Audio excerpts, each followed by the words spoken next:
si Kristo pa rin ba ang kayamanan mo? Kung wala yung pag-recognize sa'yo ng tao, si Kristo pa rin ba yung kayamanan mo? Kahit hindi ka ma-recognize, recognition lang ng tao na malaki na recognize ka ng Panginoon. Nakikita niya kahit ng talent na ginawa mo. Kung sa church, ikaw, naglilinis ka lang, nakikita ng Panginoon yan.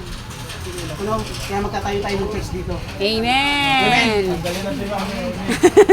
Tanggalin na daw tong ano, kalahati ng palengke. Ito. Tsaka yun, oh. Yun yung calling niya. Oo. Yan, oh.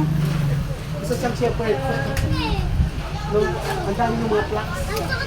Oh, ang dami ng alaga. Kaya yung nakita ko yung grabe ka makikita ng Panginoon. Tinawag talaga siya, kaya huwag yung lalabanan kung yung calling niyo. Oo. Kasi